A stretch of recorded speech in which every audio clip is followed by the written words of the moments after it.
Namaste,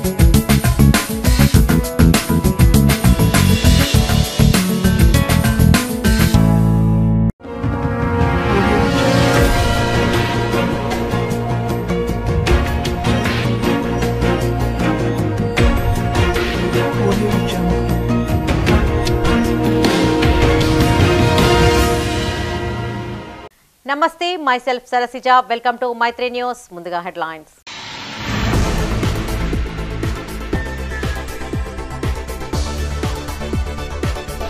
విరామం తర్వాత ప్రారంభమైన ప్రజాపాలన సభల్లో దరఖాస్తులు స్వీకరించిన అధికారులు.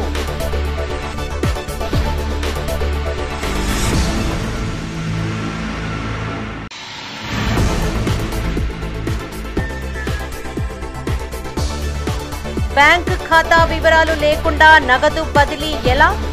లబ్ధిదారుల ఎంపికపై మాజీ ఎంపీ వినోద్ కుమార్ సందేహాలు.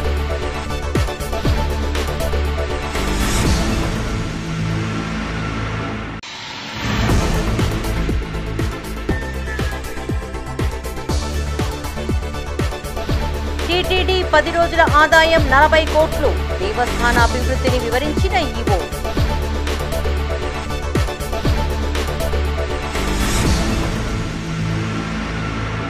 ఇక వార్తల్లోని వివరాలు. 2 రోజుల విరామం తర్వాత పునః ప్రారంభమైంది ప్రజాపాలన. కరీంనగర్ జిల్లాలోని గ్రామాలు, పట్టణాలతో పాటు నగరంలోని ఆయా డివిజన్లలో అభయహస్తం దరఖాస్తుల స్వీకరణ కార్యక్రమం కొనసాగింది. ఆయా ప్రాంతాలను ప్రజా ప్రతినిధులు, అధికారులు సందర్శించి పర్యవేక్షించారు. నగరంలోని పలు కేంద్రాలను కరీంనగర్లో మేయర్ సునీల్ రావు, జిల్లా అదనపు కలెక్టర్ ప్రఫుల్ దేశాయ్ సందర్శించి అధికారులకు పలు సూచనలు చేశారు. కరీంనగర్లోని పలు డివిజన్లలో ప్రజాపాలన కార్యక్రమం కొనసాగింది. అభయహస్తం ప్రభుత్వ సంక్షేమ పథకాల కోసం ప్రజలు దరఖాస్తు చేసుకున్నారు. నగరంలోని ఖాన్పుర, అశోక్ నగర్ ప్రాంతాల్లో జిల్లా అదనపు కలెక్టర్ ప్రఫుల్ దేశాయ్, నగర మేయర్ సునీల్ రావు సందర్శించి ప్రజల సమస్యలను అడిగి తెలుసుకున్నారు. అర్హులైన ప్రతి ఒక్కరూ సద్వినియోగం చేసుకోవాలని వారు తెలిపారు. రేషన్ కార్డు లేని వారు కూడా దరఖాస్తు చేసుకోవచ్చని సూచించారు. దరఖాస్తు ఫారాలను తప్పులు లేకుండా నింపి అధికారులకు అందజేయాలన్నారు.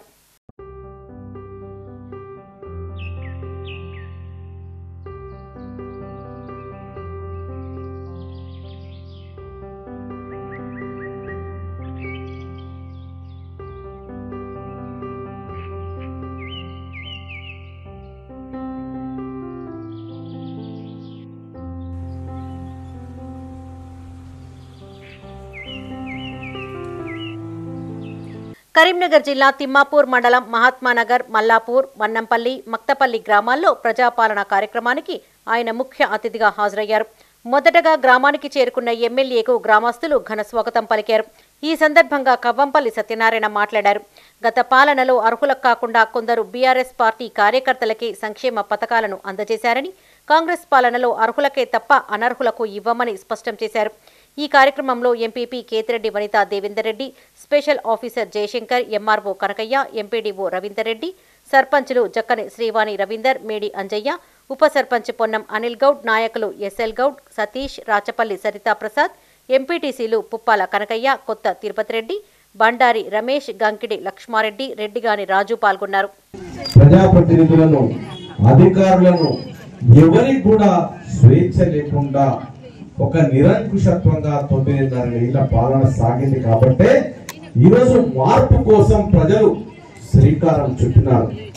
మార్పు రావాలి, ప్రజాపాలన జరగాలి, ప్రజాస్వామ్య యుద్ధంగా జరగాలి. పరిపాలన అనేది ఈ నియంతృత్వ పాలన కాదు, ఈ గడిల పాలన కాదు, ప్రగతి భవన్ పాలన కాదు, ఫామ్ హౌస్ పాలన కాదు, అదే విధంగా ఈ నియోజకవర్గంలో అరాచక పాలన కాదు అని తెలియజేయడానికి ఈ ప్రజాపాలన కార్యక్రమాన్ని నిర్వహించడం జరుగుతా ఉన్నది. దాన్ని నామకరణం చేయడం జరిగింది. ప్రగతి భవన్ మెట్లెక్కనోళ్ళు ఈ రోజు ప్రజాభవన్ అయిన తర్వాత తమ యొక్క విజ్ఞప్తులను అక్కడ ఉన్న అధికారులకు గాని, ముఖ్యమంత్రి గారికి గాని స్వీకరించడం జరిగింది. ఇనుప కంచెను తుంచివేయడం జరిగింది. మనమందరం చూస్తాము, ఆ ప్రగతి భవన్లకు స్వంత మంత్రులకే ప్రవేశం లేకుండే, మహమూద్ అనేటువంటి హోంమంత్రికి గాని, ఈటల రాజేందర్ గాని, ప్రజాగాయకుడైనటువంటి గద్దర్ను కూడా 3 గంటలు అక్కడ కూర్చోబెట్టినటువంటి సందర్భాలు ఎన్నో ఉన్నాయి. కోదండరామ్ గారికి అపాయింట్మెంట్ ఇవ్వని సందర్భాలు. అంటే ఇదంతా కూడా నియంతృత్వానికి పోకడలు. మరి అవన్నీ కూడా ప్రజలు జీర్ణించుకోలేకపోయినారు. ప్రజలు స్వేచ్ఛను కోరుకుంటారు, వాళ్ళ యొక్క హక్కులను సాధించుకోవడానికి పోరాటం చేస్తారు. మరి అటువంటిది కూడా 10 సంవత్సరాల్లో జరగలేదు. కాబట్టి ఆ ప్రజా పాలన తీసుకురావడానికే ఈ రోజు ఆ నియంతృత్వ పాలనను మన ప్రజలందరూ తిరస్కరించినారు. మరి మీకు మేము ఎన్నికల ప్రచారంలో 6 గ్యారెంటీలను ప్రకటించడం జరిగింది. గన్నేరువరం మండలం మైలారం, సంబయ్యపల్లె గ్రామాల్లో అభయహస్తం 6 గ్యారంటీల దరఖాస్తుల స్వీకరణ కార్యక్రమాన్ని ఎంపీపీ లింగాల మల్లారెడ్డి ప్రారంభించారు. ఈ సందర్భంగా ఆయన మాట్లాడుతూ కాంగ్రెస్ ప్రభుత్వంలో అర్హులందరికీ సంక్షేమ పథకాలు అందుతాయన్నారు. ఈ కార్యక్రమంలో sarpanch Duddu Renuka Mallesham, Chintalapalli Narasimha Reddy, single window director Puramshetti Balaiah, ఉప సర్పంచ్ సముద్రాల కరిష్మా జానీ, బండి రాములు, మాజీ సర్పంచ్ గువ్వ వీరయ్య, రాజ్ కుమార్, మైసంపల్లి తిరుపతి, జక్కనపల్లి వేణు, వరాల మల్లేశం, వరాల పరశురాములు, తహసీల్దార్ భిక్షపతి, ఎస్ఐ చంద నరసింహారావు పాల్గొన్నారు. ఇన్ని కోట్లు తెస్తాం, మేము అన్ని కోట్లు తెస్తాం, ఫంక్షనాలు తెస్తాం, రోడ్లు తెస్తాం, మీకు కమ్యూనిటీ హాల్ తెస్తాం మీకు అని చెప్పండి. కానీ మీకు తెలిసి ఏమొచ్చింది ఏమైంది అనేది గత 4-5 సంవత్సరాల నుంచి ఏం జరిగిందో గదే ఉన్నది తప్ప ఇక్కడ ఏం జరగలేదు. ఏం జరిగినా కూడా మన గ్రామ పంచాయతీ ఆధ్వర్యంలో మన మల్లేశం రేణుకా గారే చేసేది తప్ప ఇంకా వేరే అభివృద్ధి గ్రామ పంచాయతీ అభివృద్ధి తప్ప వేరే ఇంకా గత ప్రభుత్వం గత ఎమ్మెల్యే చేసిందేమి లేదు. దానికి ఇప్పుడు ఈ 6 నెలల టైంలో ఏదైతే మిగిలిన పనులు మీ అందరి సహకారంతో తప్పకుండా ఆ పనులను చేస్తాం. ఇలాంటి మంచి పనికి మీరందరూ మైలార గ్రామస్తులు మొన్న ఏదైతే గవర్నమెంట్ సహకరించి మంచి మెజార్టీ ఇచ్చారు, ఇదే స్ఫూర్తితోనే రానున్న రోజుల్లో మన కాంగ్రెస్ ప్రభుత్వానికి, మన రేవంత్ రెడ్డి గారికి, మన ఎమ్మెల్యే గారికి మీరందరూ సహకరించాలని చెప్పి మరొకసారి వేడుకుంటున్నా. అదేవిధంగా మొన్న జరిగినటువంటి మన ఏదైతే గృహలక్ష్మి అభయహస్తం దరఖాస్తుల ఫారంలో బ్యాంకు ఖాతా వివరాలు అడగలేదని, దీంతో లబ్ధి ఎలా చేకూర్చుతారని ప్రభుత్వాన్ని ప్రశ్నించారు మాజీ ఎంపీ వినోద్ కుమార్. కరీంనగర్లోని తన కార్యాలయంలో బీఆర్ఎస్ నాయకులతో కలిసి ఆయన మీడియాతో మాట్లాడారు. ప్రజాపాలన దరఖాస్తుల్లో ఆధార్, రేషన్ కార్డు వివరాలు సేకరిస్తూ బ్యాంకు ఖాతా వివరాలు అడగకపోవడంలో ఆంతర్యం ఏమిటని ప్రశ్నించారు. ఇప్పుడున్న డిజిటల్ యుగంలో నగదు బదిలీ బ్యాంకు ఖాతాల ద్వారానే జరుగుతున్నాయని గుర్తు చేశారు. ఈ సమావేశంలో గ్రంథాలయ సంస్థ మాజీ అధ్యక్షులు ఏనుగు రవీందర్రెడ్డి, బీఆర్ఎస్వి రాష్ట్ర నాయకులు జక్కుల నాగరాజు, బీఆర్ఎస్ నాయకులు బైరం పద్మయ్య, టీఎన్జీఓ మాజీ అధ్యక్షులు హైమద్, దూలం సంపత్ గౌడ్, సాయికృష్ణ, వినోద్ పాల్గొన్నారు. అయితే మరి మా బ్యాంక్ అకౌంట్ ఎందుకు అడగలేదు అనేది ప్రజలకు అనుమానం. ఎందుకు అడగలేదు, మళ్ళీ ఎప్పుడు అడుగుతారు? చాలా మంది మా మిత్రులు ఏం చెప్తున్నారంటే జతపరచవలసినటువంటి పత్రాలు, ఆధార్ కార్డు జిరాక్స్ కాపీ, తెల్ల రేషన్ కార్డు జిరాక్స్ కాపీతో పాటు వాళ్ళ బ్యాంక్ జిరాక్స్ కాపీలు కూడా పెడుతున్నారు చాలా మంది. అయితే పెట్టిన కొంతమంది వచ్చి అయ్యో వాళ్ళ బ్యాంక్ జిరాక్స్, వాళ్ళ అకౌంట్ కాపీలు, వాళ్ళ జిరాక్స్ కాపీలు పెట్టిండ్రు, మేము పెట్టలేదని చెప్పి అనుమానాలతో మళ్ళీ కొంతమంది ప్రజలు బాధపడుతున్నారు. కాబట్టి నా దృష్టిలో ప్రభుత్వ యంత్రాంగం అంటే అధికారులు, ఇది రేవంత్ రెడ్డి గారికినో బట్టి గారికి తెలుస్తుందని నేను అనుకోను. కానీ ఏదైనా మంచిది, ఎందుకంటే ముఖ్యమంత్రి గారు కాబట్టి వారిని నేను విజ్ఞప్తి ఏం చేస్తున్నంటే ఈ అప్లికేషన్ ఫామ్లో బ్యాంక్ అకౌంట్ అడిగి ఉన్నట్టయితే బాగుండు. ఎందుకంటే లేదు, బ్యాంక్ అకౌంట్ ఇస్తే ఏమవుతుందంటే మీరు శాంక్షన్ చేస్తే వాళ్ళకి బ్యాంక్ అకౌంట్లో పడతాయి కదా. ఇది డిజిటల్ యుగం కదా. మళ్ళీ ఒక్కొక్క వ్యక్తి పోయి మళ్ళా పైసలు పోయి ఇంటికి పోయి ఇచ్చేటంటే కదా. మీకు తెలుసు పైసలు నెట్ క్యాష్ పోయి ఇవ్వడం అనేది చాలా మంచిది కాదు. ఎందుకంటే మనం డిజిటల్ యుగంలో అడుగుపెట్టాము. మరి గత ప్రభుత్వము కేసీఆర్ గారి నాయకత్వం ప్రభుత్వం కూడా ఇవన్నీ కూడా బ్యాంక్ అకౌంట్లో ఉన్నప్పటినే వాళ్ళకు జమ అయ్యేది. కాబట్టి ఆ బ్యాంక్ అకౌంట్ అడిగితే బాగుంటుందనేది నా అభిప్రాయం. తెలంగాణ నాటకరంగ సంస్థ అయిన కరీంనగర్కు చెందిన చైతన్య కళాభారతికి తృతీయ బహుమతి కాంస్య నంది పురస్కారం లభించింది. ఏపీ ప్రభుత్వం గుంటూరు నగరంలో నిర్వహించిన నాటకరంగ పోటీలలో తెలంగాణ నుండి ఎంపికైన చీకటి పువ్వు నాటిక తృతీయ బహుమతిని గెలుచుకుంది. ఎంపీటీసీ చైర్మన్ పోసాని కృష్ణమురళి చేతుల మీదుగా నంది పురస్కారాన్ని అందుకున్నారు నిర్వాహకులు. ఈ సందర్భంగా కరీంనగర్లో సమావేశం నిర్వహించి కళాకారులను పలువురు అభినందించారు. సంస్థ ప్రతినిధి మంచాల రమేష్ మాట్లాడుతూ 30 ఏళ్లుగా తెలుగు నాటకరంగంలో విశేష కృషి చేస్తున్న తమకు సరైన గుర్తింపు రావడం పట్ల సంతోషం వ్యక్తం చేశారు. ఈ కార్యక్రమంలో చైతన్య కళాభారతి అధ్యక్షులు తిప్పర్తి ప్రభు, కార్యదర్శి రమేష్, ఉదయ్ కుమార్, పవన్ కుమార్, మల్లేశం, మాడిశెట్టి గోపాల్ పాల్గొన్నారు. గత 4 సంవత్సరాల తర్వాత మళ్ళీ ఏపీ ప్రభుత్వం నంది నాటకోత్సవాలు గత నెల 23 నుండి 29 వరకు నిర్వహించడం జరిగింది. ఈ నంది నాటకోత్సవాల్లో 48 ప్రాథమిక పరిశీలనలకు వస్తే అందులో తుది పోటీలకు 12 సెలెక్ట్ చేయగా ఆ 12లో తెలంగాణ నుంచి ఎన్నికైన ఏకైక కరీంనగర్ చేతన కళాపతి నాటిక చీకటి పువ్వు నాటిక. దీనికి రచయిత శ్రీ పరమాత్మ శివరాం గారు, దీని దర్శకుడు మంచాల రమేష్. నేను ఈ నాటికలో కొత్తగొండ సత్యనారాయణ, అలాగే గుడివాడ లహరి, గిరిబాబు, పరమాత్మ శివరాం గారు, నేను కూడా నటించాము. ఈ నాటికలో నటించిన మేమందరికీ తుది పోటీల్లో ఉత్తమ కాస్య నంది తృతీయ బహుమతి రావడం ఇది కరీంనగర్ చేతన కళాపతికే కాకుండా తెలంగాణ రాష్ట్రానికే గర్వకారణమని నేను గర్వంగా చెప్పుకుంటున్నాను. చీకటి పువ్వు నాటికలో నటించే అవకాశం నాకు లభించినందుకు ముఖ్యంగా సంతోషాన్ని వ్యక్తం చేస్తూ మరి ఆంధ్రప్రదేశ్ రాష్ట్ర ప్రభుత్వ ప్రతిష్టాత్మక నంది అవార్డు అయినటువంటి ఈ తృతీయ కాంస్య నందిని పోసాని కృష్ణమురళి గారి చేతుల మీదుగా తీసుకోవడం నాకెంతో ఆనందదాయకం. ఈ ఆనందాన్ని ఈ విధంగా మా చైతన్య కళాభారతి మిత్రులందరి ముందు పంచుకోవడం ఇంకా సంతోషంగా ఉంది. మా దర్శకులు మంచల రమేష్ గారు చెప్పినట్టు ఈ సంబరాలు కేవలము మా చైతన్య కళాభారతికే కాకుండా మన తెలంగాణ రాష్ట్ర వ్యాప్తానికి వర్తిస్తుందని చెప్పేసి నేను తెలియజేసుకుంటూ నా సంతోషాన్ని వ్యక్తపరుస్తున్నాను. కరీంనగర్ రూరల్ మండలం ముగ్దుంపూర్ జిల్లా పరిషత్ పాఠశాలలో జాతీయ వైజ్ఞానిక దినోత్సవాన్ని పురస్కరించుకొని హమ్ సంస్థ ఆధ్వర్యంలో వివిధ పోటీలు నిర్వహించారు.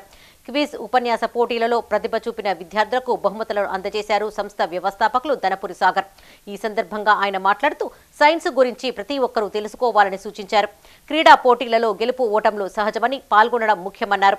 ఈ కార్యక్రమంలో హెచ్ఎం పద్మజ, సంస్థ సభ్యులు రమణ, శ్రీధర్ రెడ్డి, మునిగోపాల్ పాల్గొన్నారు. సాధించవచ్చు. సో మీరు కూడా ఒక సంకల్పాన్ని పెట్టుకోండి. ఇప్పటికే చిన్నప్పటికే ఇప్పటి నుంచి పెట్టుకుంటేనే అది సాధ్యమవుతుంది. అది లేకపోతే ఏది కూడా ఏదో దారి కూడా పోతున్నాం కదా. అందరూ 10వ తరగతి, నేను 10వ, అందరు ఇంటర్మీడియట్, నేను ఇంటర్మీడియట్ చేసిన, అందరు డిగ్రీలో జాయిన్ అయ్యాను, నేను డిగ్రీలో జాయిన్ అయ్యాను. ఇది కాదు. Different think differently and act differently and have a goal. ఒక గోల్ పెట్టుకోండి, ఒక గమ్యాన్ని పెట్టుకొని దానికోసం నిరంతరం ప్రయత్నం చేయండి. అది జరిగితే మనం అందరం వృద్ధిలోకి వస్తాం. అంటే మీ ఫ్యామిలీని పైకి తీసుకురావాలంటే ఒకటే ఎడ్యుకేషన్, ఏం లేదు. ఒక గవర్నమెంట్ ఉద్యోగం ఉండండి, మీ ఫ్యామిలీ ఉన్నటువంటి పరిస్థితి ఎక్కడితో వెళ్ళిపోతుంది. ఒక సబ్ ఇన్స్పెక్టర్ కానీ మీ నుంచి ఎవరైనా మీ ఊరికి పేరు వస్తుంది, మీ ఫ్యామిలీకి పేరు వస్తుంది. అలాంటి దృఢ సంకల్పం ఏదో ఒకటి పెట్టుకోవాలి. ఒక గోల్ని పెట్టుకోండి. ఫస్ట్ ఆఫ్ ఆల్ ఆ గోల్ పెట్టుకుంటే మీరు అనుకున్నది సాధించగలుగుతారు. ఫస్ట్ దృఢంగా ఉండండి, సెల్ఫ్ కాన్ఫిడెంట్గా ఉండండి. నేను సాధిస్తా. స్వామి వివేకానంద అనుకున్నారు. అక్కడ కరీంనగర్ ప్రశాంత్ నగర్ శ్రీ ప్రసన్నాంజనేయ స్వామి ఆలయంలో అయ్యప్ప భక్తులు ప్రత్యేక పూజలు నిర్వహించారు. ప్రసన్నాంజనేయ స్వామికి అభిషేకంతో పాటు సామూహిక హనుమాన్ చాలీసా పారాయణం చేశారు. ఆలయ అర్చకులు మురళి సమక్షంలో వేడుకలు కొనసాగాయి. ఈ సందర్భంగా అయ్యప్ప స్వాములు భజనలు, సంకీర్తనలతో అలరించారు. అనంతరం భక్తులకు అన్నదాన కార్యక్రమం చేపట్టారు. ప్రతి ఏటా అయ్యప్ప స్వాములు పలు ఆధ్యాత్మిక కార్యక్రమాలు చేపడతారని ఆలయ ప్రతినిధులు తెలిపారు. స్వామివారి ఆశీస్సులు ప్రజలందరిపైన ఉండేలా ఆశీర్వదించాలని ఆకాంక్షించారు. ఈ కార్యక్రమంలో లక్ష్మణరావు, బాలకిషన్ రావు, రంగారావు, రామ్ కిషన్ రావు, మహేష్, జగన్మోహన్ రావు, గోపాల్ పాల్గొన్నారు.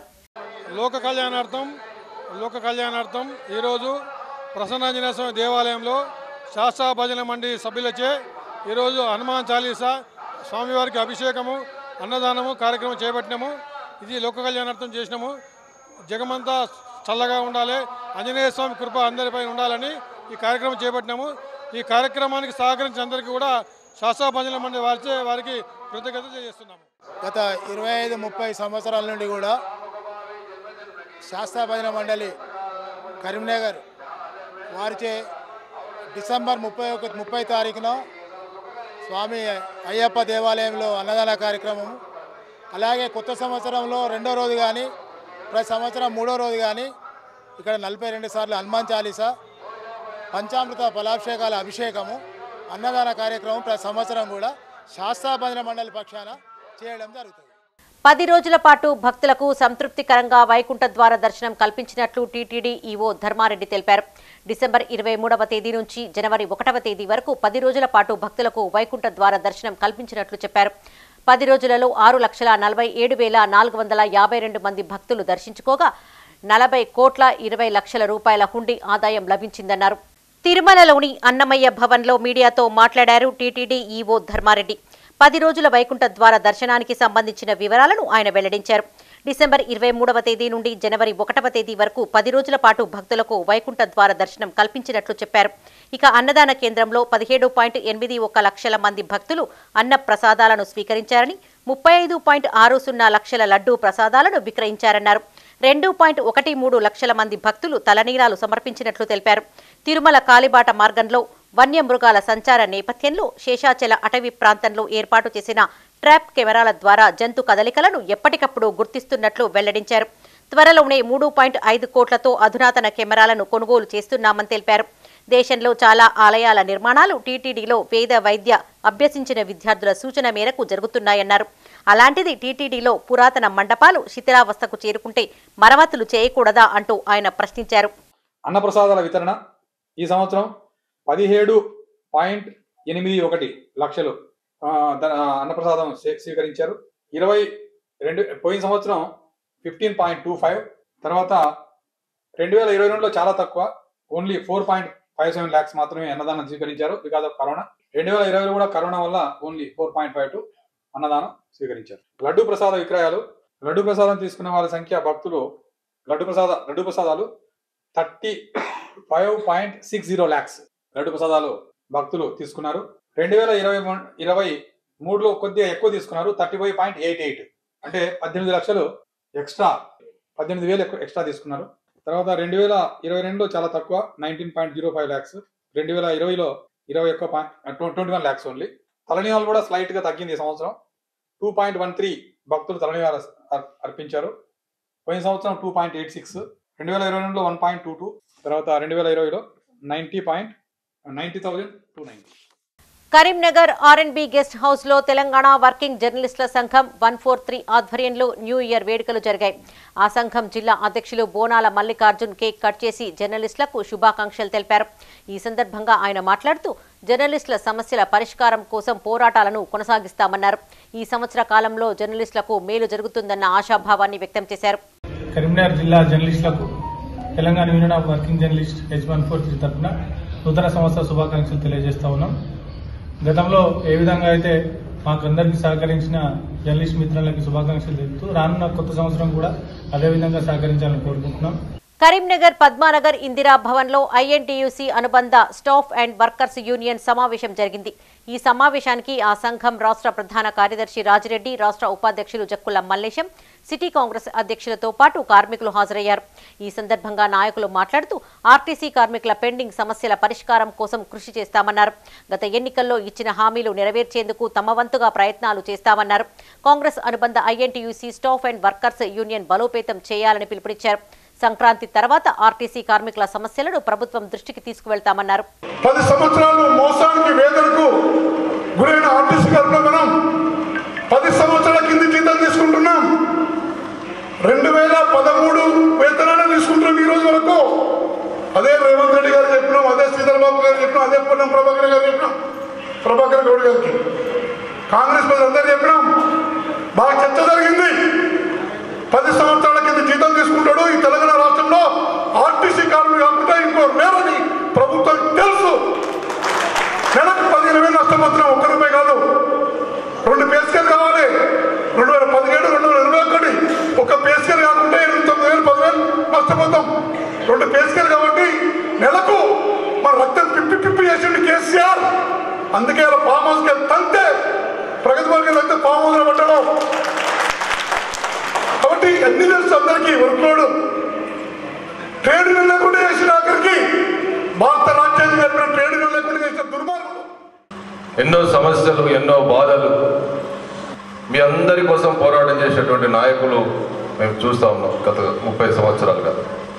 ముఖ్యంగా నా దగ్గరికి టిఆర్ రెడ్డి గారు, మల్లేష్ అన్న వచ్చి మనం మళ్ళీ మేనిఫెస్టోలో పెట్టినాయన్నీ కూడా అమలు పరచుకోవాల్సిన అవసరం ఉందన్న, మనమంతా మళ్ళా మీటింగ్ పెట్టుకోవాలి, దానికి మనం ఇందిరా గార్డెన్ మరి ఏదైతే అనుకున్నామో అది చేయాలన్నా అంటే నేను వెంటనే ఫోన్ చేసి తప్పకుండా దాందే ఉన్నదని చెప్పి అప్పుడే ఫోన్ చేసి ఇది చెప్పడం జరిగింది.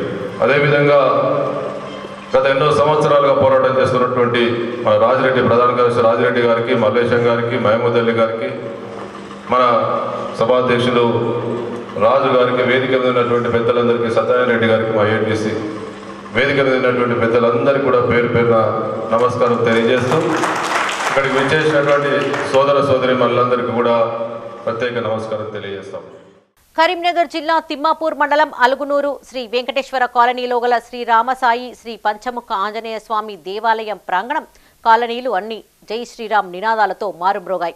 అయోధ్య నుండి వచ్చిన అక్షింతలు, శ్రీరామ చిత్రపటాలు, కరపత్రాలకు శ్రీ రామసాయి శ్రీ పంచముఖ ఆంజనేయ స్వామి దేవాలయంలో వేద పండితులు తిరునగరి చక్రధర స్వామి ఆధ్వర్యంలో ప్రత్యేక పూజలు నిర్వహించారు. అనంతరం కాలనీ మహిళల మంగళహారతులు, రామభక్తుల కీర్తనలతో శోభాయాత్ర కొనసాగింది. ఇంటింటికి అయోధ్య రాముడి అక్షింతల పంపిణీ చేశారు. ఈ సందర్భంగా దేవాలయ కమిటీ అధ్యక్షులు చిందం నర్సయ్య, శ్రీరామ తీర్థక్షేత్ర ట్రస్ట్ సభ్యులు బొంతల కళ్యాణ్ చంద్రలు మాట్లాడారు. జనవరి 22వ తేదీన అయోధ్య రాముడి ప్రాణ ప్రతిష్ఠ సందర్భంగా 5 దీపాలు వెలిగించాలని కోరారు. ఈ కార్యక్రమంలో బీజేవైఎం జిల్లా అధ్యక్షులు దురిశెట్టి సంపత్, దేవాలయ కమిటీ ప్రతినిధులు సిరిపురం శ్రీనివాస్, శంకర శర్మ, సుధాకర్ రెడ్డి, దామోదరాచారి, వకుళాభరణం శ్రీధర్, కొత్తూరి శ్రీనివాస్ పాల్గొన్నారు.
రాజస్థాన్లో ప్రమాదవశాత్తు మృతి చెందిన జవాన్ మృతదేహం సొంతూరుకి చేరుకుంది.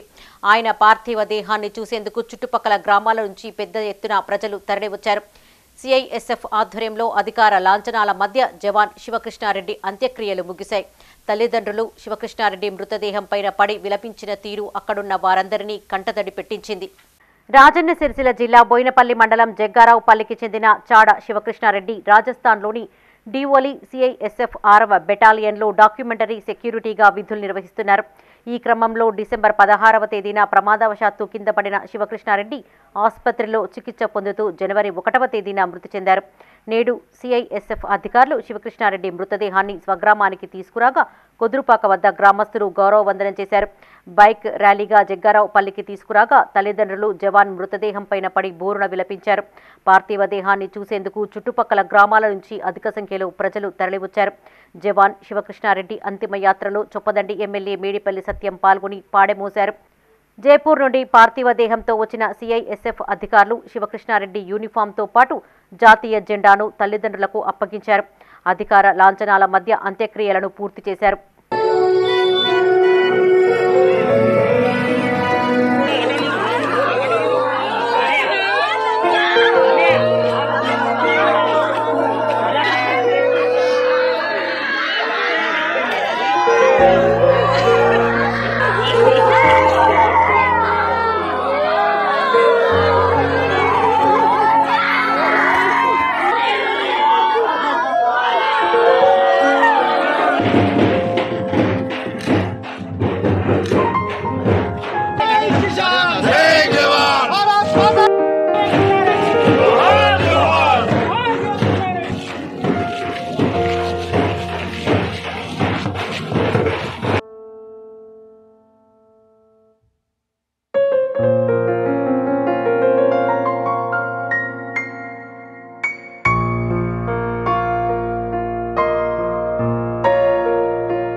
హైదరాబాద్ అబిడ్స్ లో state audit department director Martineni వెంకటేశ్వరరావును కలిశారు టీఎన్జీఓ కరీంనగర్ జిల్లా అధ్యక్షులు దారం శ్రీనివాసరెడ్డి.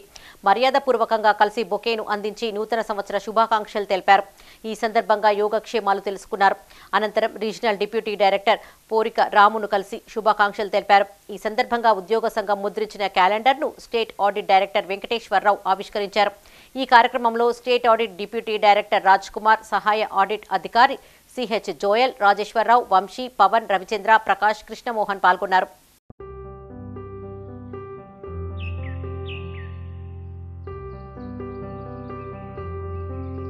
పెట్రోల్ బంకుల వద్ద బారులు తీరారు వాహనదారులు. ఆయిల్ ట్యాంకర్స్ డ్రైవర్స్ ఆందోళనకు దిగడంతో పెట్రోల్ బంకులు బంద్ అవుతాయనే వదంతులు వ్యాపించాయి. దీంతో వాహనదారులు పెట్రోల్ బంకులకు క్యూ కట్టారు. తెలంగాణ వ్యాప్తంగా పెట్రోల్ బంకుల వద్ద భారీగా వాహనదారులు బారులు తీరారు. ఇందులో భాగంగా కరీంనగర్లోని పలు పెట్రోల్ బంకులకు పోటెత్తారు వాహనదారులు. నగరంలోని జ్యోతినగర్ పెట్రోల్ బంక్తో పాటు పలు ప్రాంతాలలో ట్రాఫిక్ జామ్ అయింది. రాకపోకలు నిలిచిపోవడంతో ప్రయాణికులు ఇబ్బందులు పడ్డారు. పార్లమెంట్లో ప్రవేశపెట్టిన మోటారు వాహనాల హిట్ అండ్ రన్ చట్టాన్ని తక్షణమే రద్దు చేయాలని లారీల డ్రైవర్లు ఆందోళనకు దిగడంతో ఈ పరిస్థితి ఎదురైంది. ఆందోళన నుండి ట్యాంకర్ డ్రైవర్లు విరమించినప్పటికీ పెట్రోల్ బంకుల వద్ద రద్దీ తగ్గలేదు.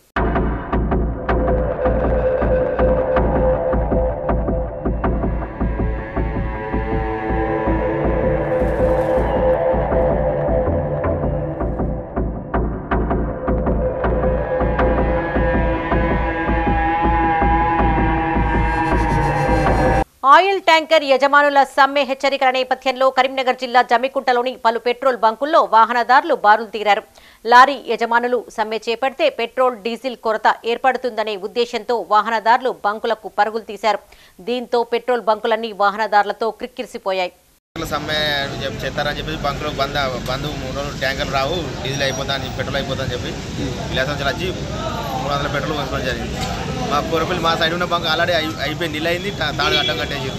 అంటే అసలు వచ్చింది అది అట్లా వచ్చిన వాళ్ళకి అందరూ జనం అంతా అలర్ట్ అయ్యారు. అన్నట్టుగా వినికిడి కోసం వచ్చినట్టు వచ్చింది.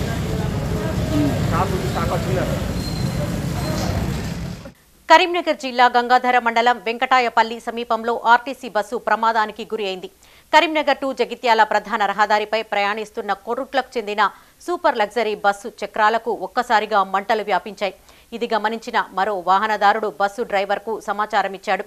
దీంతో అప్రమత్తమైన డ్రైవర్ బస్సులో నుంచి ప్రయాణికులను కిందికి దింపి మంటలార్పాడు. పెను ప్రమాదం తప్పడంతో అంతా ఊపిరి పీల్చుకున్నారు.